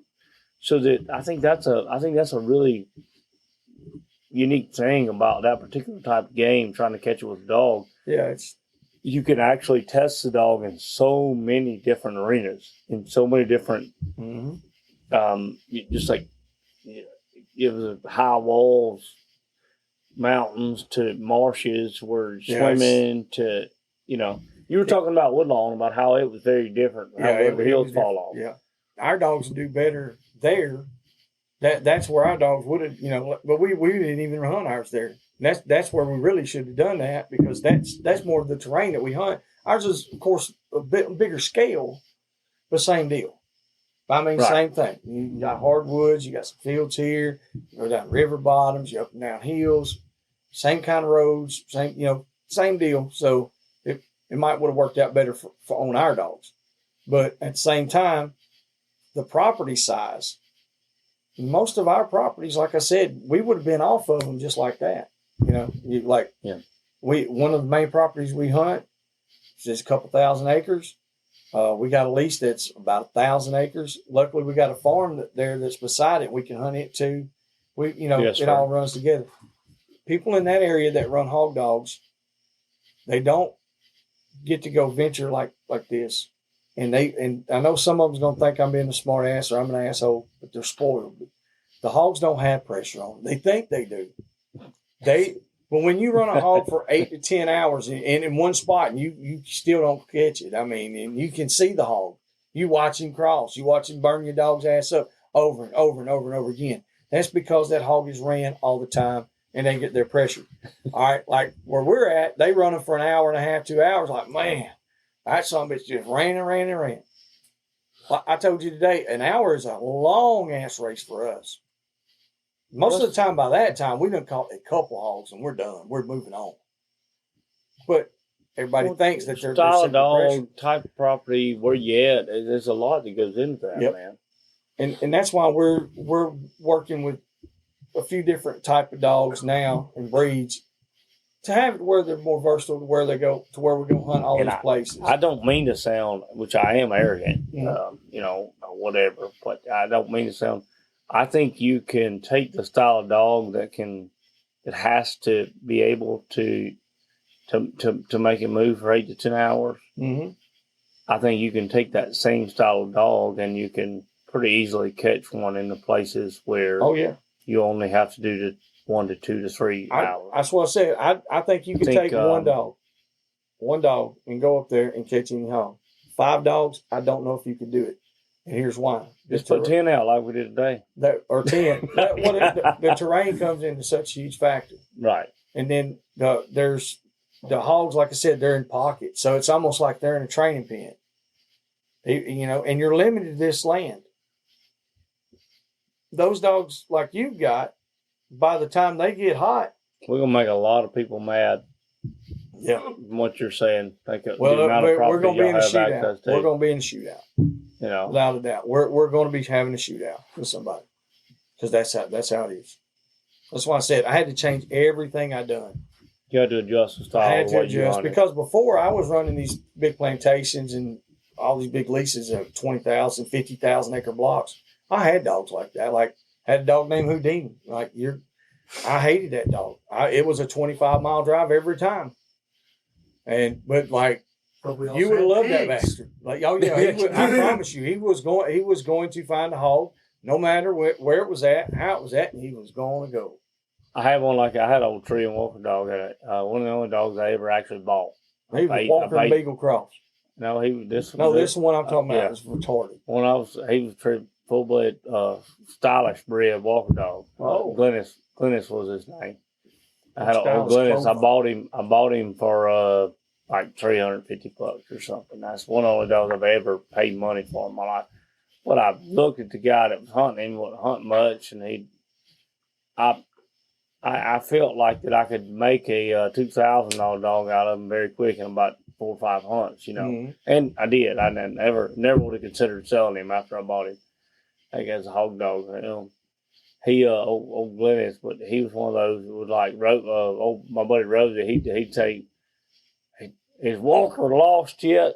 So he called it getting lost. Mm-hmm. And we had to pull out the old quick track, deep, deep, deep, beep, beep. But when you beep to him, when you got there, he would have, he'd be there baiting like hammered, like you go there and catch the hog. And but he was he was just very say, he'd leave country, just, he'd tear out.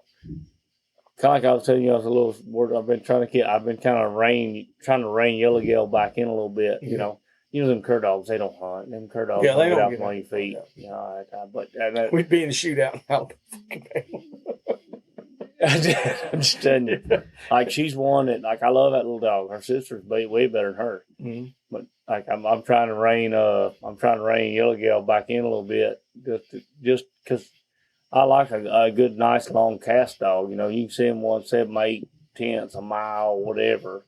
But she got a little bit of that in her where she just wants to just keep going until if there's nothing she can smell or just nothing she can jump. Until she finds it. Yep, she's gonna go to where she and then And so that's one of the things I'm working on with her. Like, just like, hey, let's ease back in a little bit. I'll tone her every now and then when she's out there, 8-9 tenths of a mile, and I can tell she's going in a straight line instead of hunting hard, digging, trying to grub out a track and find and get bait. Mm-hmm. Because there aren't, just realistically here, especially when we go hunt, man, we don't want to be places where a dog needs to go a mile to find a hog. That's right. And I try to put them in a situation where they don't have to. Mm-hmm. But if they have to, if they need to, you got to keep one or two. Let them. Like you breed them to go, then you shorten them up. Yep. Like you can make them stop just about anything. You cannot make them go. Yeah, that's the hardest thing to get through people. Is they have a really good, say they got a good cur dog, that's a 600-800 yard dog and works. I mean, phenomenal. Strike a hog and got bottom and stay with it. Yeah. But they want it to go a mile. I'm like, probably not going to work. This dog's 3 years old, and it's a complete dog here, and it's doing what it's supposed to do. You should have started with something different. No, I think I can get this dog to do more. And then they get frustrated. I'm like, you got a good dog right there. You just got to hunt. There's no reason. Like I say, I start on the front end, man. Like we start when they're young. Yeah. With like adjusting the way they hunt. It's just like it's not. Dogs want to go and hunt.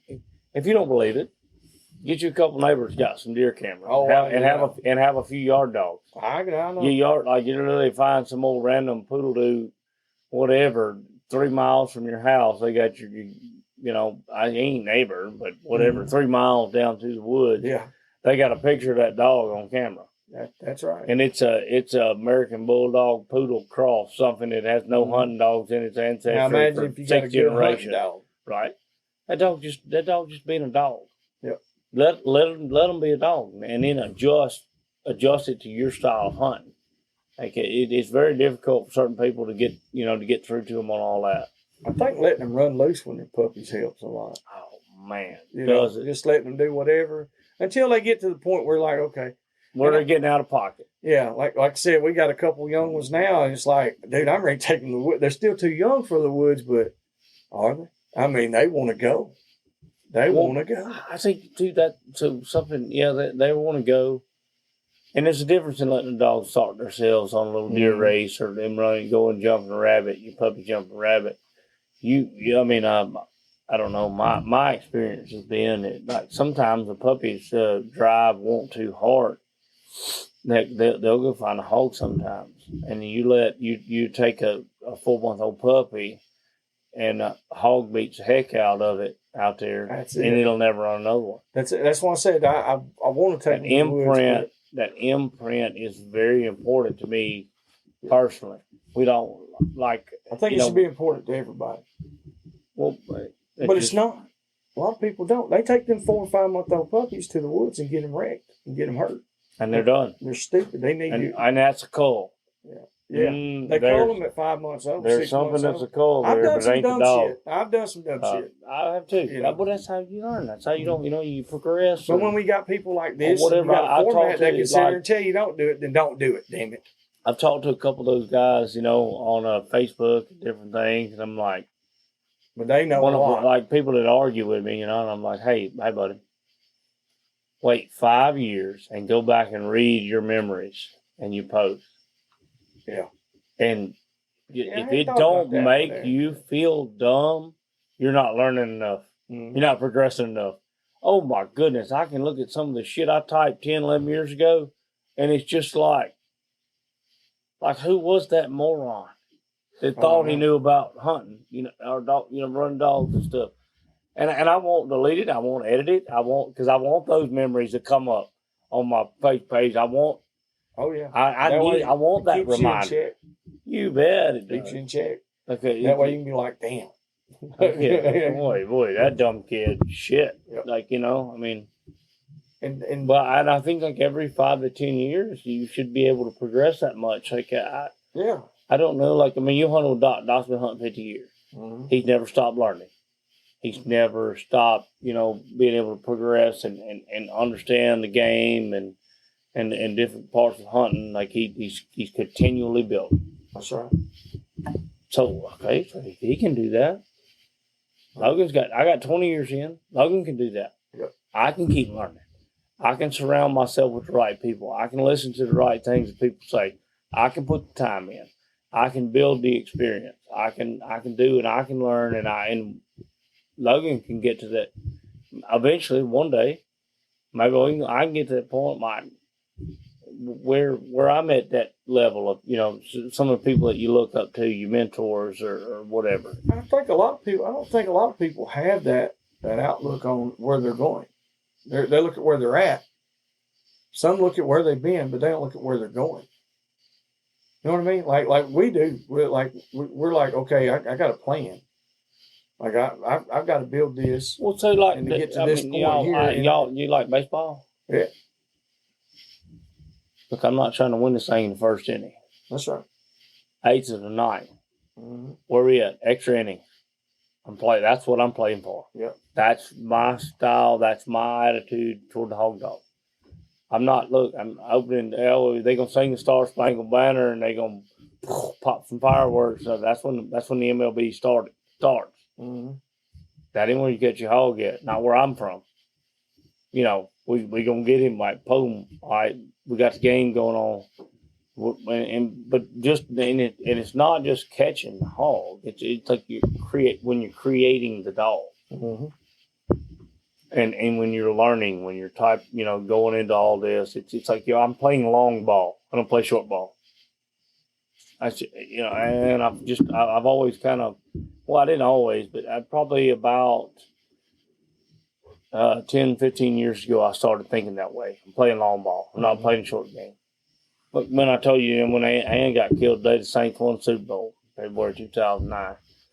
But when I realized, I almost got out, I told you. And then I realized, she could come back from the afterlife and rip a hole in my butt, she would. So I'm like, okay, well, Logan, you're going to be in there. And so I'm in there. It's not a thing that's involved for next week or tomorrow or whatever. We're in there. Well, I'm invested. We're gonna be in here, and I'm gonna plan and try and keep producing for the future. Like I want Dylan to be able to be in this when he, That's exactly right. It's like, what's the next step? What's the next level? It's always the next step, next level, and that's like, we're hanging toward that always. And that's like, having a good dog, having pups. And in order to get that, to have to where you're consistently producing puppies like you do, that produce dogs. You can't just breed this dog to this dog. No, sir. You can't do it. If your buddy's got a dog over here and he bred it to another dog and they got good puppies, or he says they're good puppies, well, that doesn't necessarily mean that you bring it to your house, your yard, and throw it in there just because it works for him. Now, if it's the same thing that you're doing, okay, yeah, you might could cross that in or work it but if you're having your own stuff for yourself and you're going to be harder and you're going to be more judgmental on your own stuff than you will anybody else's, you should. I feel you should be, So I'm gonna be hard on everybody else's stuff too. That's why a lot of people don't want to hunt with me. I don't give a shit. I'm gonna be very honest. Yeah, I'm gonna be hard on my stuff assessment. anyway. But I'm so hard on my stuff, it don't make a damn how hard you are on it. That's what she said. Yeah, exactly. But what I'm saying is, so for a lot of listeners out there that are wanting to come up with some dogs. We're talking about building dogs. Building their own line. I have a good hog dog. Yeah. I have a good fox dog. I have a good coon dog. All right, so my advice would be, and this is advice that I pulled from one of the very best dog men I know that was very gracious and very good. He spent a lot of time talking to me. His name's Mike Campbell. He told me, he's like, Logan, we're not just breeding a good dog to a good dog. You need to breed a good dog to a good dog that is also from a good family and a good family, but not when I say good, that's a very small word. What we mean is when we say something like that, we mean a consistently producing family. A family of dogs that is consistently producing the traits that you want in a dog. Listen, hear that. A family of dogs that is consistently identify the traits, figure it out. What you want, what they need to do. Identify it, figure it out. And you want to, all right, so now we need to find a family of dogs. Not one. That is consistently able to reproduce those traits. And we want to cross it to another, or, even it doesn't have to be that far away on the family. My aunts and uncles or something. You're going to cross that back to another dog that is also from a family of dogs that is consistently reproducing those same traits that you need. Whatever you're running, whatever you are, I don't care if you're not running. If you're trying to breed house dogs and you want to be, whatever. That's right. Same thing. Like, just, so if it has to be consistency. Those whatever it is, like I don't understand genetics as good as some people. There are people that know a lot more about the scientific side of it than I do. But like I say, like there you have so much of a higher chance of not having, what you're gonna call culls or whatever. You have so much of a better chance of producing complete dogs that way than you do just willy nilly. You can't just go. Man, your uncle might have the best damn hog dog there is in the state of Florida. That one. And then you go breed him. You could breed him 10 times maybe and him not ever produce a pup worth of poop. Exactly. So if you got a dog that has won first place and won $50,000 and won first place, and he's 2 years old. And you have a 4-year-old dog here that has placed in the top 5 in every hunt that he's been in on a competition scale. Right. I would rather breed to that one that has placed in the top 5, not before that dog that's placed one time at first. Even though he won first and won $50,000, I'd rather take this dog that placed 5th, 3rd, 4th, 3rd, 5th. Patience. Hold your patience. Guys, if you're trying, guys, gals, whoever, like if you're trying to, like your goal is to be like, if you're trying to get some good dogs and you're trying to produce them, patient.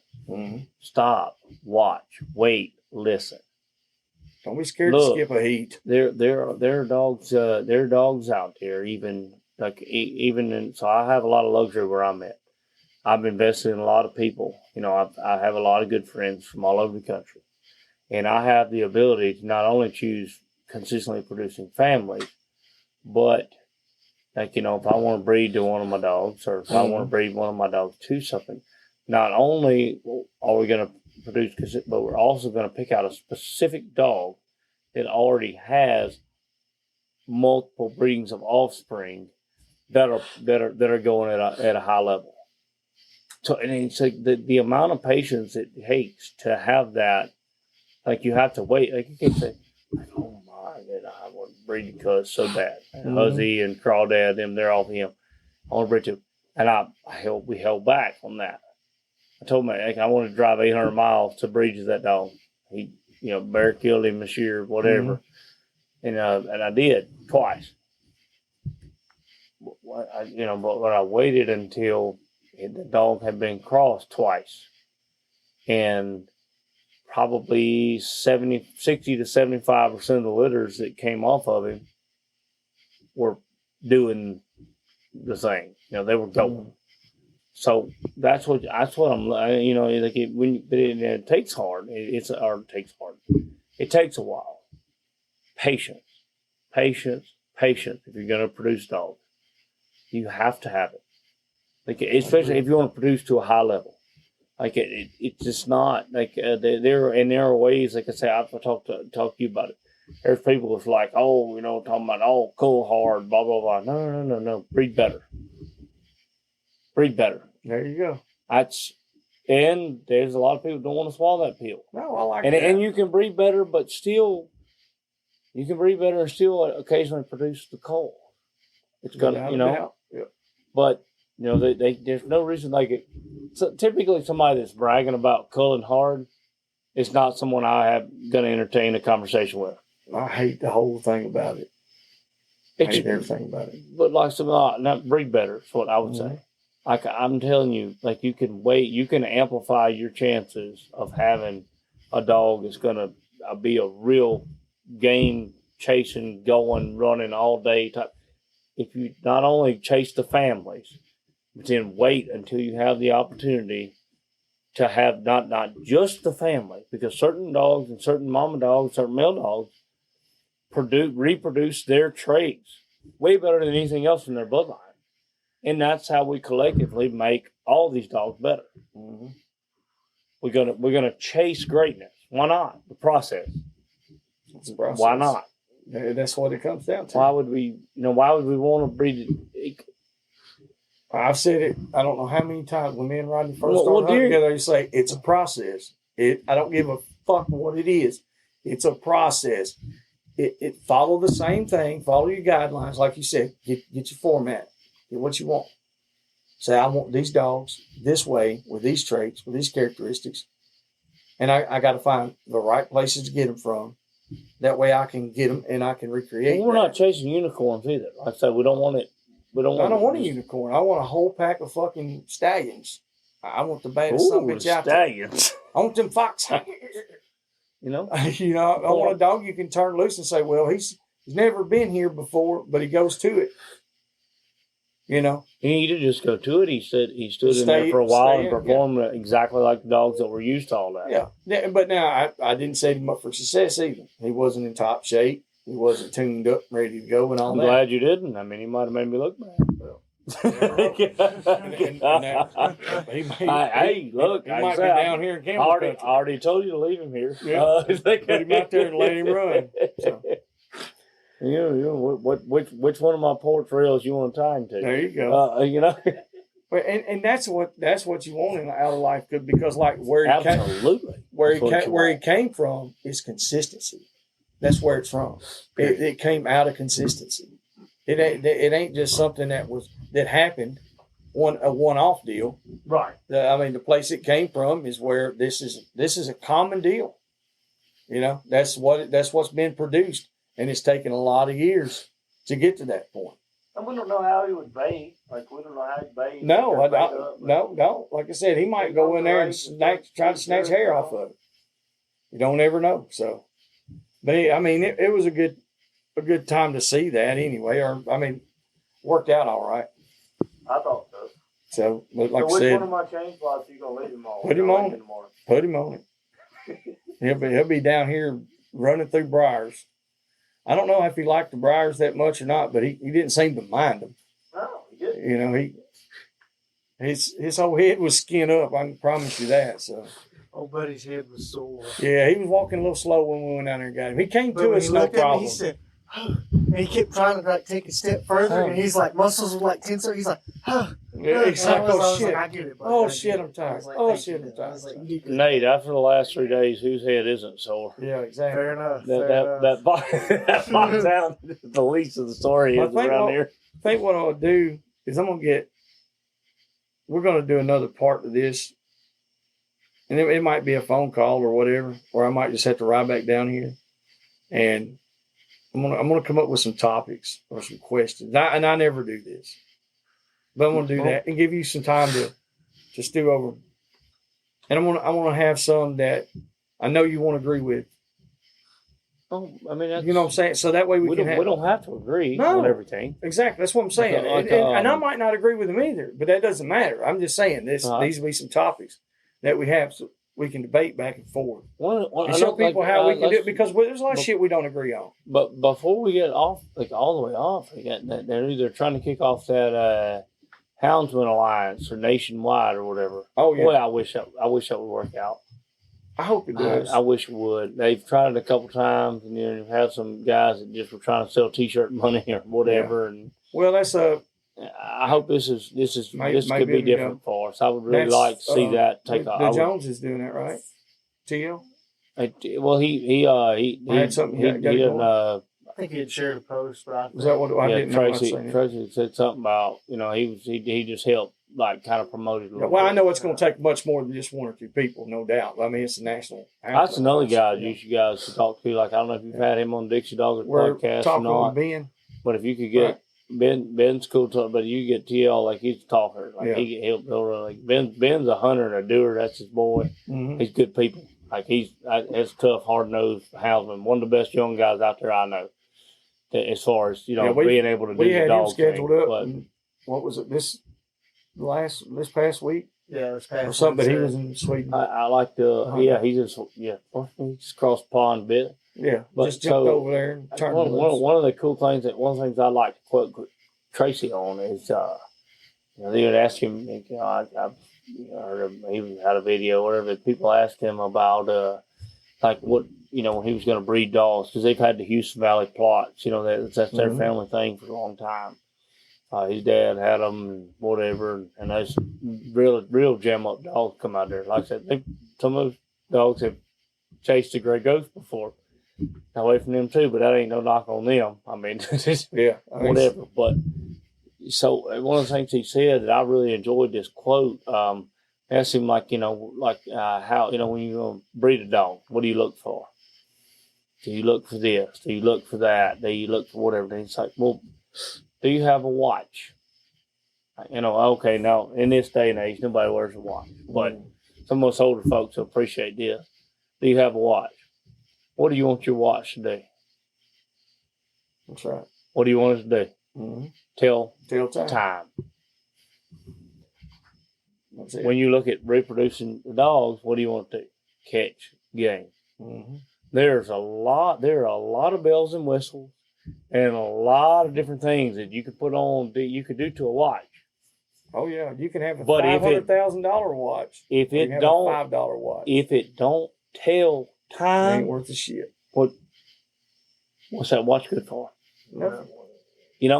But I was like, I appreciate like he was talking about reproducing different dogs. Like one of the first they asked him whatever I watched this video where they asked him the first thing he looked at when he's trying to reproduce dogs. Mm-hmm.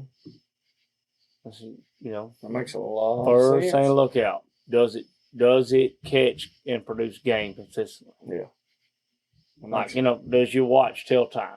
And I really enjoyed that analogy and it is. and I That's went what and I'm it saying. and I'm saying it probably helped me out a little bit on some of my crosses. Yeah, because Like there's certain things I'm picky. Like you I ain't got to want get too I crazy. want you faster. Mm-hmm. I want you smarter. I want you I want your feet tighter. Like I told you, that's why I didn't want to breed cheat. I mean, I didn't want to be Treef. I wanted to be Thundar Mm-hmm. because I wanted the feet tighter. And that's on my catch dog. But it gives you a more realistic perspective. That did to me. It helped me saying, does the watch tell time? Yeah. If it does, that helps a lot out in your breeding program and your perspective. For me personally, like I really No, it's like I said, it's a great analogy. It makes me think a little bit there too, because it's like I don't guess I've heard it. It's like it's the simplest thing about it. It's the simplest thing. You want them to be. That's what you got, a certain thing you want a dog to do. That's what you need. Simple. But if it don't do that, then you catching stuff with it. Yeah. No, boy, are you or not? I mean, exactly. I've run into that a lot. What? I'm just talking about Rodney. Rodney, you living or dying? All right. Well, we're gonna cut it. I got to get my ass in All right. bed, drive back to Alabama. This has been Yeah. fun. It's been a long. I've few enjoyed it a days. lot. We could sit here and have a round Oh, table yeah. for who knows how long, and Yep.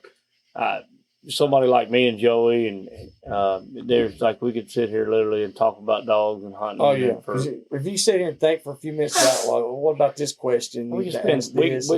we could have spent 3 days sitting here at this table and we'd have not caught anymore, but we'd have some better conversations. We just it's been great. I really appreciate y'all coming over and hunt with me. I've tried to show y'all some of the best country we've had, and That's good you know, country. get y'all some good opportunities to let y'all dogs out too, and but we didn't have the best luck as far as catching and killing all the game. But I appreciate y'all coming over. We appreciate y'all having us. And those, you know, Tried to be good Chance and hosts. Malaine, they worked their butts off, and Oh, yes. they showed us a good time too. You know, you got a good crew. I just hope Nate's in the double bed because I might not make it all the way back to the house. That's the way it works. Is that how we're going to sign off? How That's do it. how do we That sign off? sounds good. Sounds Sounds good. good to me. All right. I'll see you in the double bed. See him in the double bed. All right. Y'all be good. We appreciate y'all. Thank you for listening. And I've we tried out to of be this. in character. We're out. Hope y'all enjoyed that episode. Stay tuned for our new episodes every Monday and Wednesday. For questions, advertising, or just to chat, email DixieDoggers01@gmail.com.